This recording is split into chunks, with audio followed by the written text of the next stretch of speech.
جی ملک صاحب السلام علیکم. وعلیکم السلام.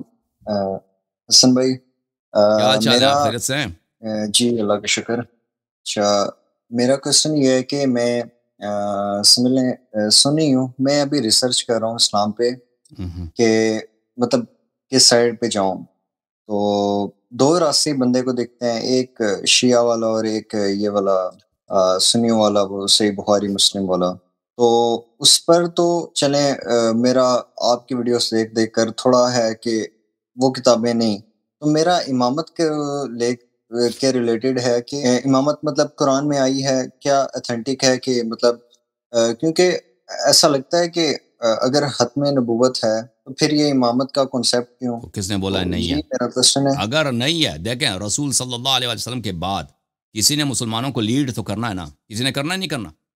وہ مسلمانوں ٹھیک کی ہے. قیادت ہے کہ نہیں بھائی؟ نبی صلی اللہ علیہ وسلم دنیا میں قیامت تک تو نہیں رہنا جب قرآن آ رہا ہے. اس کے بعد ان کا ایک دن موت بھی آنا ہے نا. ان کے بعد مسلمانوں کو کون لیڈ کر رہا ہے؟ اگر یہ کتاب و سنت میں نہیں ہے، پر لوگ کیوں کہتے ہیں کہ قرآن کامل دین ہے؟ بھائی اتنا سب سے بڑا مسئلہ جو ہے وہ غائب ہے.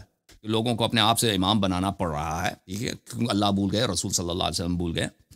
تو پر یہ ادعا کیوں ہے کہ قرآن کامل ہے، دین کامل ہے، جی سنت کامل ہے، جب اتنی بڑی چیز جو سب سے اہم بات ہے، جو ہی نبی صلی اللہ علیہ وسلم مر جائیں ان کی لیڈر کی ضرورت ہے. نبی صلی اللہ علیہ وسلم جب زندہ تھے نا، وہ مدینہ سے جب چلے جاتے کچھ گھنٹوں کے لیے بھی، وہ اس کے بغیر نہیں جاتے کہ کوئی اپنا جانشین، کوئی اپنا خلیفہ، کوئی اپنا نائب بنا کر چلے جائیں.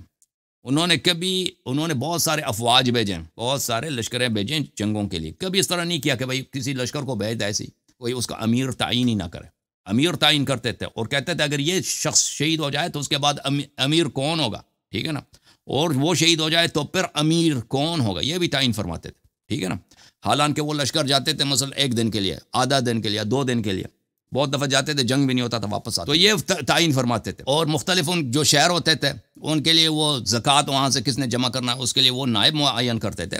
جب وہ اب قیامت کے لیے جا رہے ہیں تو ہو سکتا ہے کیا یہ کہ اللہ تعالیٰ بیان ہی نہ کرنا قرآن نہ سنت میں، جی نہ امامت ہی نہیں ہے. نبی صلی اللہ علیہ وسلم کے بعد خلیفہ کون ہے پتہ ہی نہیں، جی شریعت میں بیان ہی نہیں کیا گیا. ہاں تو اس لیے جو صحابہ ابو بکر کو بنائیں گے، پھر ابو بکر عمر کو بنائیں گے. ٹھیک ہے نا.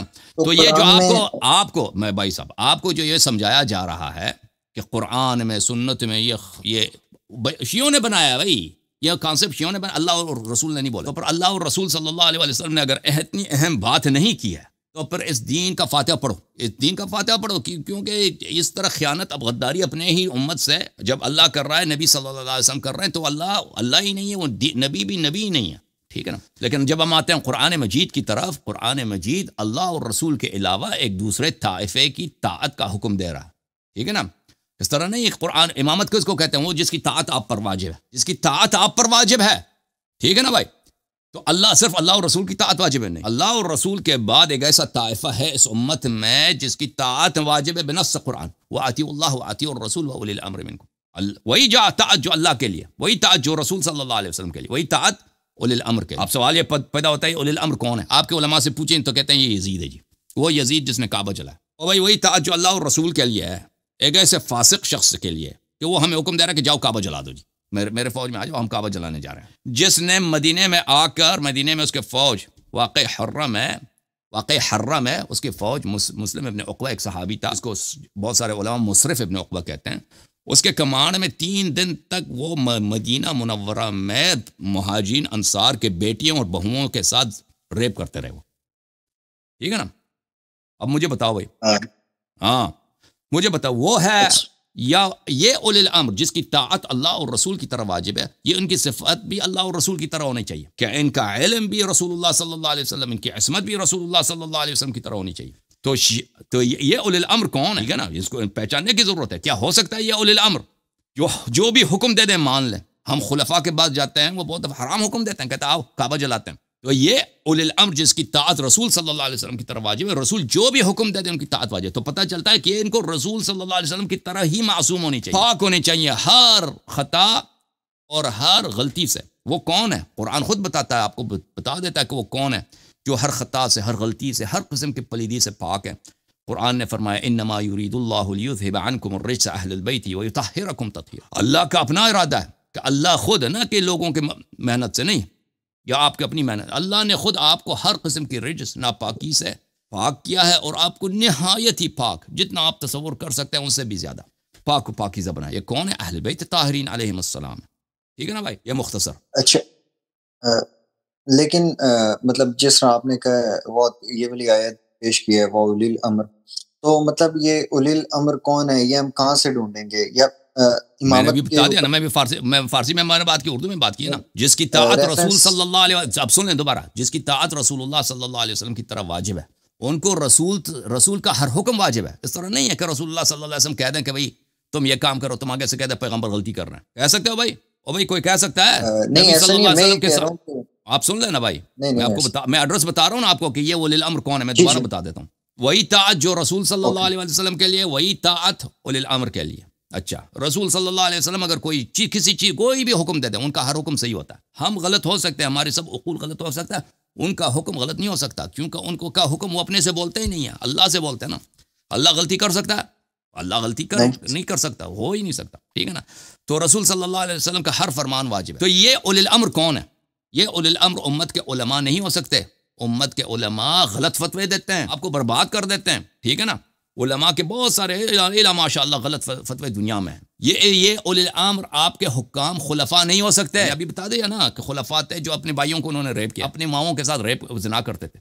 بہت سارے بنی امیہ کے خلفاء تھے، جو یزید خود وہ اسی بات پہ متہم ملعون کہ اس نے اپنی ماں کے ساتھ، اس نے یہی جو مدینہ والے گئے تھے نا ایک وفد شام، وہ واپس آئے تو انہوں نے یہی کہا تھا، حنظلہ غسیل الملائکہ کا بیٹا، اس نے یہی کہا تھا کہ ہم جب تک شام میں تھے یزید سے ملنے گئے تھے تو ہمیں تعجب ہے کہ ہم پہ آسمان سے پتھر کیوں نازل نہیں ہوئے۔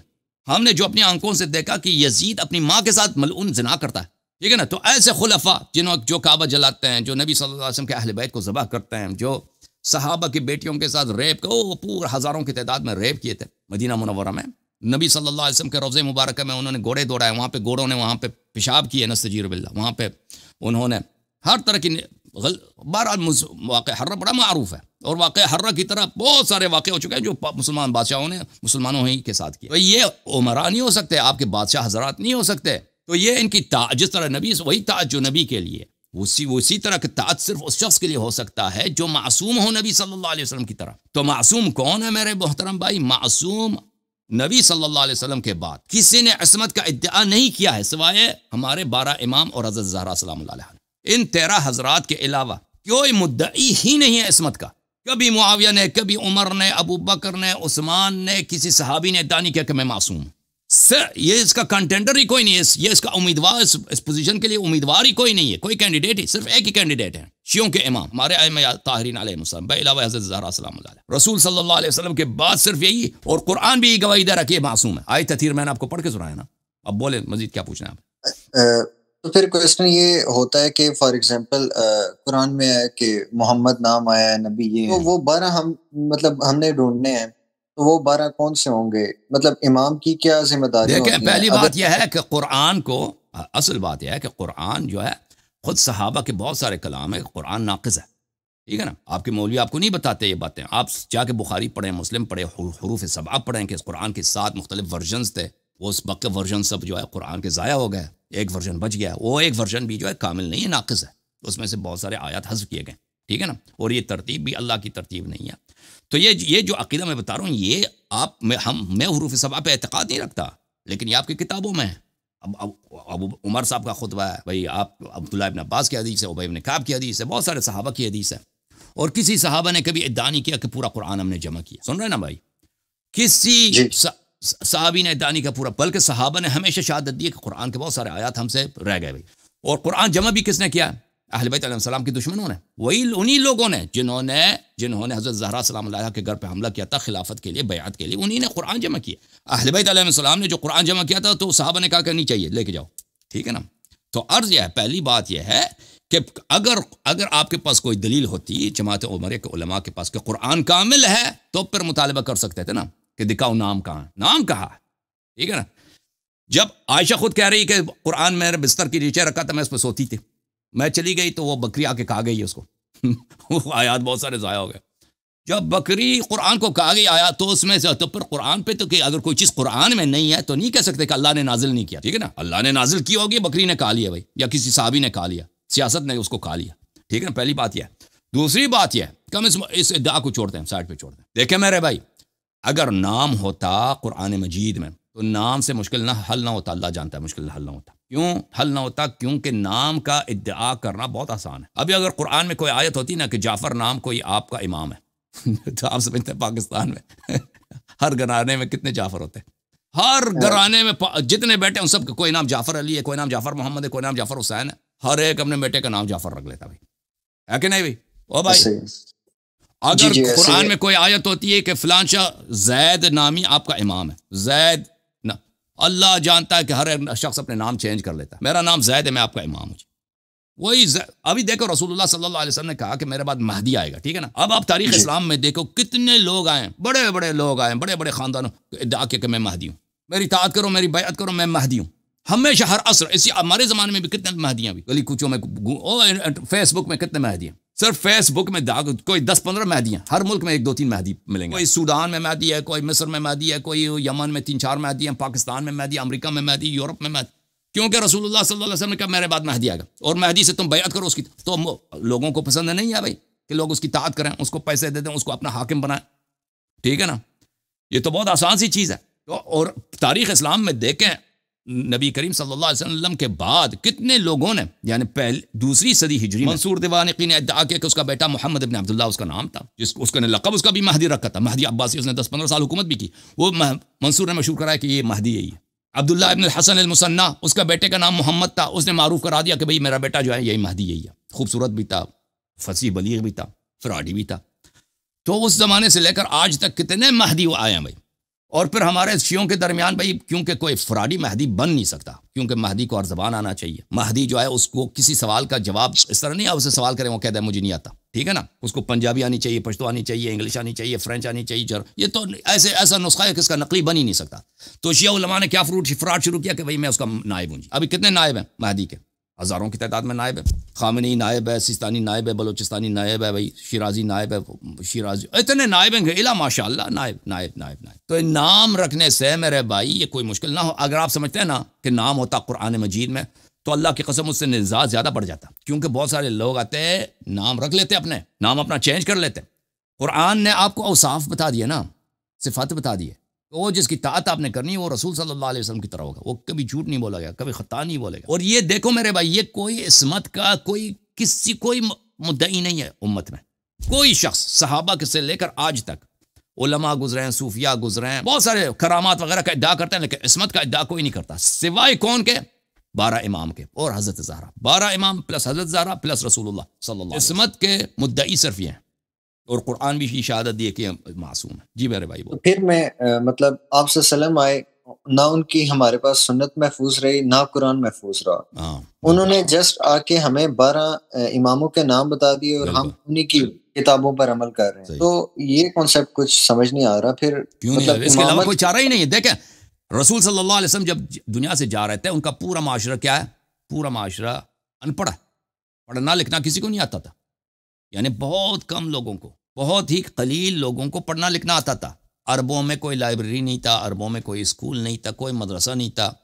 سمجھ میں آ رہی نا بات آپ کو؟ ان کے پاس دیکھیں ابھی قرآن میں بہت بڑا کنٹروورسی نکلا ہے نا کہ ایک مولوی ہے پاکستان میں، طارق مسعود ہے کیا نام ہے، اس نے بولا قرآن میں رسم الخط کی غلطی ہے. صحابہ نے غلط لکھا ہے، رسول اللہ صلی اللہ علیہ وسلم کو پڑھنا لکھنا نہیں آتا تھا، نستجیر باللہ، اس نے تصحیح نہیں کیا ہے، تو قرآن میں غلطیاں موجود ہیں.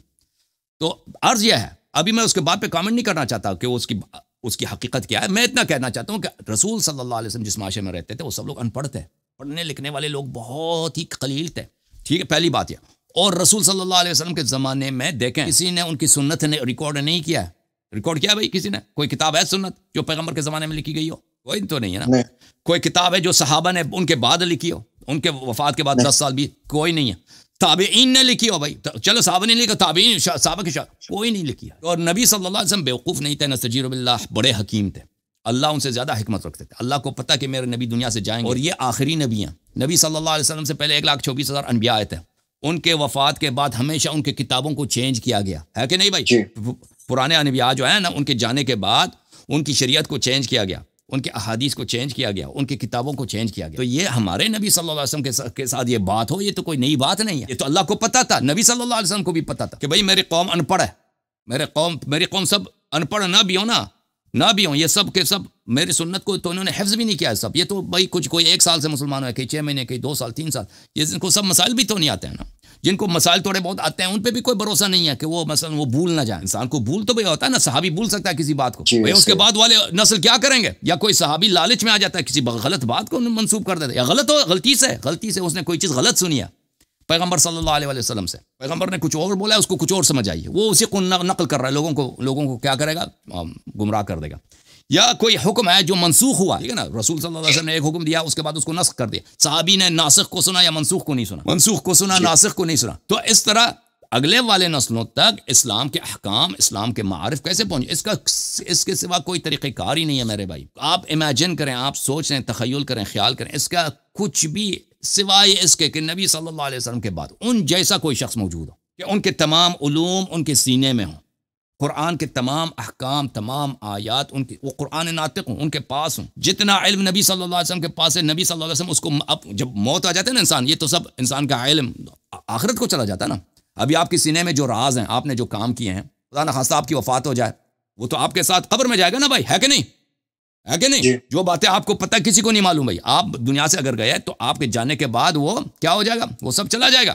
تو اسی طرح میرے بھائیوں، اگر نبی صلی اللہ علیہ وسلم جب دنیا سے جاتے ہیں، جو باتیں ان کو پتہ ہے، اگر وہ اس کو اپنے ساتھ قبر لے کے جائیں، کسی کو نہ سکھائیں، یہ تو ظلم ہے امت کے ساتھ، یہ تو خیانت ہے نبوت کے ساتھ، رسالت کے ساتھ.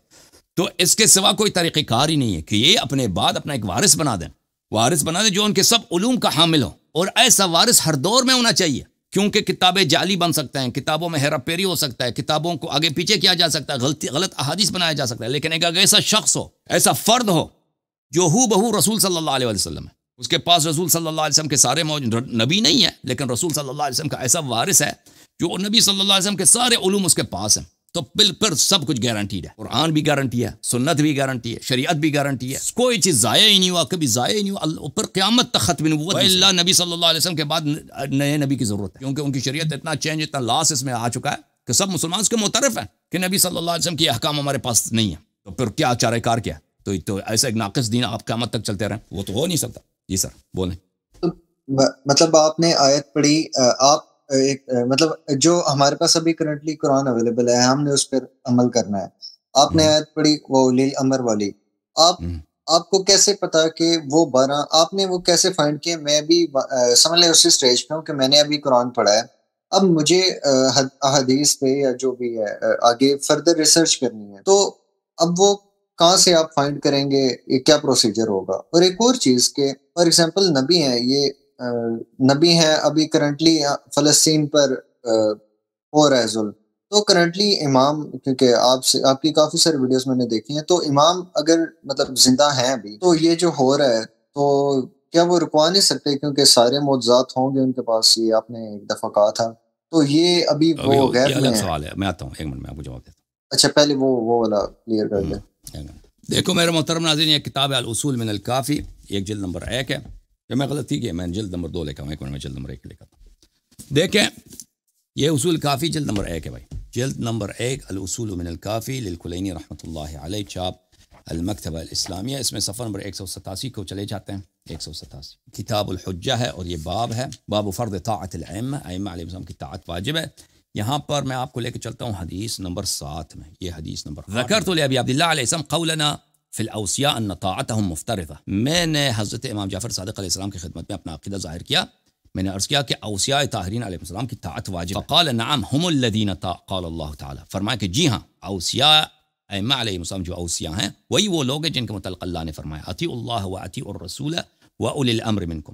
یہ وہی ہیں جن کی طاعت اللہ تعالیٰ نے قرآن مجید میں واجب کی ہے. وهم الذین قال اللہ عز وجل، اور یہ وہی لوگ ہیں جن کے متعلق اللہ نے فرمایا انما ولیکم اللہ ورسولہ والذین آمنوا الذین یقیمون الصلاۃ ویؤتون الزکاۃ وهم راکعون. تو ہمارے پاس بے شمار احادیث ہیں اہل بیت طاہرین علیہ السلام سے کہ واطیعوا اللہ واطیعوا الرسول. اس کے علاوہ کہ میں نے خود نص قرآن سے استدلال کیا ہے کہ جس کی طاعت نبی صلی اللہ علیہ وسلم اللہ کی طرف واجب ہے، وہ اس کو معصوم ہونا چاہیے، ٹھیک ہے نا، وہ اللہ کی جانب سے ہادی ہونا چاہیے. وہ تو میں نے نص قرآن سے بھی استدلال کیا، اس کے علاوہ روایات وغیرہ بھی بہت زیادہ. اچھا ابھی آپ نے جو سوال کیا کہ فلسطین، دنیا میں صرف فلسطین میں نہیں ہے، دنیا میں بہت ظلم ہے، ہر جگہ ظلم ہے. آپ کے کشمیر میں ظلم کم ہے بھائی، آپ کے کشمیر میں آپ کے مسلمان بہن بھائی رہتے ہیں، وہاں پہ ہندو بڑے ظلم کرتے ہیں، وہ کوئی رحم تو نہیں کرتے.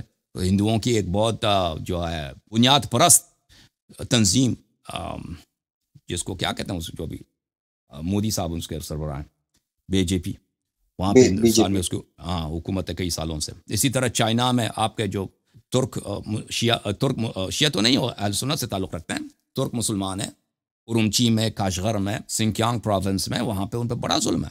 اسی طرح آپ کے جو مسلمان روس میں رہتے ہیں، چچنیا میں بڑا ظلم ہے. یہی کام جو اسرائیل نے فلسطین کے ساتھ کیا ہے اس سے 10 گنا زیادہ. 1990s میں اور ارلی 2000s میں پوٹن صاحب نے اور یلسن صاحب نے چچنیا کے ساتھ مسلمانوں کے ساتھ کیا. یہ کم تو نہیں ہے، بہت زیادہ ہے. 1990s میں جو جنگ ہوا تھا مسلمانوں کا اور ارمنیوں کا آذربائیجان میں، بڑا ظلم کیا تھا وہاں پہ مسلمانوں پہ آذربائیجان میں. دنیا پہ جو ظلم ہوتے ہیں تو آپ کہتے ہیں امام زمان علیہ السلام اس کو کیوں نہیں روکتے؟ دیکھیں امام عصر علیہ السلام یہ اللہ کے حکم کتاب ہے. دیکھیں ان سے زیادہ پاورفل اللہ تعالیٰ ہے، ٹھیک ہے نا. جو شخص امام زمان علیہ السلام پہ ایمان نہ بھی رکھتا، مسلمان نہ بھی ہو، اس کو تو خدا پہ تو ایمان ہے نا. کرسچن بھی اللہ کو مانتے ہیں، یہودی بھی اللہ کو مانتے ہیں، سب مسلمان اللہ کو مانتے ہیں. اللہ بھی تو دیکھ رہا ہے. اللہ نہیں دیکھ رہا کہ فلسطین میں کیا ہو رہا ہے؟ اللہ نہیں دیکھ رہا کہ کشمیر میں کیا ہو؟ تو دنیا میں بہت جگہ ہے جو ظلم ہو رہا ہے. تو اللہ تعالیٰ کیوں وہاں پہ انٹروین نہیں کرتا؟ اللہ تعالیٰ کیوں انٹروین نہیں کرتا؟ تو سب سے پہلے تو یہ سوال کرنا چاہیے. تو اگر اللہ تعالیٰ حکم دے دے امام زمان علیہ السلام کو، بلا شک بلا ریب امام عصر علیہ السلام وہاں پہ انٹروین کریں گے، وہاں پہ نجات دیں گے، وہاں پہ کچھ کام کریں گے. لیکن یہ سب کے سب امام عصر علیہ السلام اللہ تعالیٰ کے حکم کتابیں ہیں. اللہ تعالیٰ کا وعدہ ہے، اللہ تعالیٰ ایک دن آئے گا جب امام عصر علیہ السلام کو وہ اجازت دیں گے کہ وہ دنیا کو عدل سے بھر دیں، انصاف سے بھر دیں. جب دنیا بالکل ہر طرف ظلم سے بھر چکا ہوا ہوگا، وہ پھر جب ظہور کریں گے تو ہر ظلم کا خاتمہ کریں گے اور لوگوں کو انصاف دیں گے. وہ کب ہوگا ہمیں نہیں معلوم، وہ کب ہوگا ہمیں نہیں معلوم. جب آئے گا وہ دن انشاءاللہ تبارک و تعالی، جب اللہ مناسب سمجھے گا، اللہ مصلحت سمجھے گا. وہ اللہ تعالیٰ نے قرآن مجید میں بہت کہا ہے کہ لوگ یہ نہ سمجھے کہ ہم ظالمین کو سزا جلدی نہیں دے سکتے. یہ نہ سمجھے کہ کوئی اگر ظلم کر رہا ہے، فساد کر رہا ہے، ہم اس پہ جلدی عذاب نہیں دے سکتے. نہیں، ہم بہت جلدی عذاب دے سکتے ہیں، لیکن ہم مہلت دیتے ہیں تاکہ دنیا والے اپنے امتحان دے دیں. جو لوگوں پہ ظلم ہوتا ہے میں ان کا بھی حساب لوں گا. میں اللہ ہوں، میرے پاس قیامت کا دن ہے، ٹھیک ہے نا. میں دنیا میں بھی حساب لے سکتا ہوں، آخرت سے تو کوئی بھاگ نہیں سکتا نا. اللہ کے عدالت سے کوئی تو بھاگ نہیں سکتا. وہاں پہ حساب لوں گا. اور جو لوگ ظلم کر رہے ہیں تاکہ ان کو اچھی طرح سے پتہ چل جائے کہ بھئی اللہ نے ان کے ساتھ جلدی نہیں کی، کہ بھئی انہوں نے ادھر سے گناہ کیا تو فوراً عذاب آ گیا. توبے کا، رجعت کا، پلٹنے کا کوئی ان کو چانس نہیں ملا. اللہ تعالیٰ نے مختلف لوگوں کو، افراد کو مہلت دینا. یہ اللہ کی مہلت کب ختم ہوگا اور اللہ تعالیٰ اپنے حجت کو ظاہر کریں گے، یہ اللہ ہی جانتا ہے، ٹھیک ہے نا. لیکن اللہ کا وعدہ ہے، رسول اللہ صلی اللہ علیہ وسلم کا پکا وعدہ ہے. شیعہ نے، سنی نے، دونوں نے روایت کی ہے کہ امام مہدی علیہ السلام ظہور کریں گے اور دنیا کو عدل و انصاف سے بھر دیں گے. جی سر. اچھا، یہ آپ نے کچھ ابھی پیچھے روایت اصول کافی سے وہ روایت کی تھی. اب جس طرح بخاری مسلم ہے وہ چلتی آ رہی ہے صحابہ اور تابعین کی ذہانیت پر. تو اصول کافی کی کیا اتھینٹک، مطلب وہ ریممبر، مطلب ایک دوسرے سے ایسے روایت کرتے آ رہے ہیں میموری پر. تو اب اصول کافی کی کیا بنیاد ہے؟ یہ کب آئی ہے؟ کس نے لکھی ہے؟ دیکھیں ایک ائمہ طاہرین علیہم الصلاۃ والسلام، بالخصوص امام محمد باقر علیہ السلام، امام جعفر صادق علیہ السلام، امام کاظم علیہ السلام، امام رضا علیہ الصلاۃ والسلام، ان کے زمانے میں لوگ آتے تھے دور دراز علاقوں سے. شیعہ بھی آتے تھے، غیر شیعہ بھی آتے تھے. وہ زمانہ وہ تھا کہ لوگ علم حاصل کرنے کے لیے نکلتے تھے. علم اس زمانے میں انجینئرنگ کو نہیں کہا جاتا تھا. کوئی انجینئرنگ کا علم یا مثلا میتھ کا علم یا طب کا علم، جو جس کو بولتے ہیں حکمت بولتے ہیں آپ لوگ اردو میں، یعنی میڈیسن کا علم کو نہیں بولتے تھے اس زمانے. علم کہتے تھے حدیث کو، سنت کو. اس کو سیکھنے کے لیے دور دراز علاقوں سے آتے تھے کہ بھئی ہم نے عالم بننا ہے. عالم بننے کا کیا طریقہ کار تھا کہ آپ جا کر حدیث سیکھیں. اس زمانے میں لوگ آتے تھے دور دراز علاقوں سے جہاں پہ حدیث ہوتے تھے، جن لوگوں نے حدیث سنی تھی. مثلا مدینہ منورہ میں ایسے لوگ تھے جنہوں نے تابعین سے یا تابعین سے حدیث سنے تھے لوگوں نے، ٹھیک ہے نا. تو لوگ، اگر کوئی شخص مثلا کابل میں رہتا ہے یا مثلا سمرقند میں رہتا ہے یا نیشابور میں رہتا ہے یا کوئی مصر میں رہتا ہے، کہیں بھی رہتا ہے دور دراز علاقوں میں، اس نے عالم بننا ہے، اسلام دین سیکھنا ہے، تو اس کا طریقہ کار یہ نہیں تھا کسی مدرسے میں چلے جاؤ. اس کا مدرسے وغیرہ تھے نہیں. وہ چلا جاتا بھائی، اپنا کچھ پیسے وغیرہ اٹھا لیتا، گھر سے نکل جاتا کہ میں نے تعلیم حاصل کرنا. تعلیم کس لیے؟ اس شخص کے پاس جانا ہے جس کو حدیث آتا ہے. وہ بھائی شخص آتا تھا کسی مسجد میں یا اپنے گھر میں بیٹھ جاتا تھا، سناتا تھا کہ میں نے تابعی سے سنا ہے یا میرے پاس یہ روایت ہے کہ رسول اللہ صلی اللہ علیہ وسلم نے فلان جگہ یہ بولا ہے. صحیح ہے. تو لوگ اس کو لکھتے تھے، یادداشت کرتے تھے. بعض لوگ یادداشت نہیں کرتے تھے، ایسے رٹا لگا دیتے. تو یہ وہ زمانہ تھا. تو شیعہ حضرات جو تھے وہ بھی اسی طریقے پہ تھے، وہ آتے تھے ائمہ طاہرین علیہ السلام کے پاس، اور ائمہ طاہرین علیہ السلام ان کو بتاتے تھے کہ یہ لکھا کرو، ہماری احادیث کو لکھا کرو۔ تو حضرت امام جعفر صادق علیہ السلام، امام محمد باقر علیہ السلام کے ہزاروں کی تعداد میں ان کے نامے ہمارے پاس موجود ہے، کتب لکھی گئی ہیں، کتب فہارس جو ہیں، یہ کتب کس چیز کے فہارس ہیں؟ رجال توسی جس کو ہم بولتے ہیں۔ یہ کتابیں لوگوں کے مصنفین کے نام ہیں، انہوں نے کیا کتابیں لکھی ہیں، ان کے شرح حوالے، یہ جرح و تعدیل کی کتابیں نہیں ہیں۔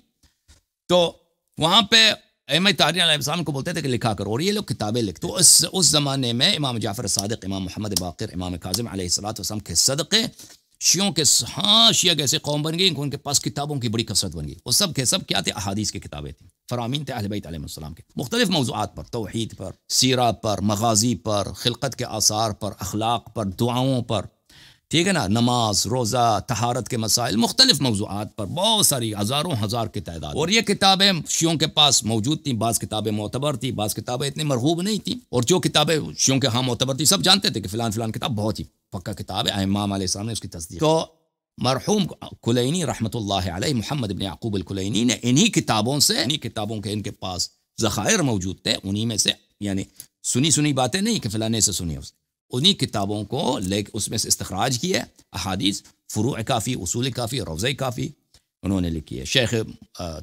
شیخ صدوق رحمۃ اللہ علیہ نے بہت ساری کتابیں لکھی، احمد بن محمد بن خالد برقی نے کتاب محاسن لکھی، وغیرہ علماء نے۔ جی تو پھر مطلب بس اب سمرائز کر رہا ہوں کہ ٹھیک، اب مطلب مجھے ایک چیز کافی اسٹونیشنگ ہے کہ آپ صلی اللہ علیہ وسلم کا کیا مقصد رہا ہے مطلب آنے کا، اگر وہی ساری، کیونکہ صفات آگے امامت میں، امامت ہی آگے، تعلیمات امام کی چل رہی ہیں، کیونکہ نبی کی کچھ بھی ہمارے پاس آپ کے نزدیک نبی صلی اللہ علیہ وسلم کی دیکھیں، نبی امام اپنی باتیں نہیں بتاتا کہ وہ نبی کچھ کہہ رہا ہے، یہ کچھ کہہ رہا ہے، جی وہ ان کے علم کے وارث ہیں، ٹھیک ہے نا۔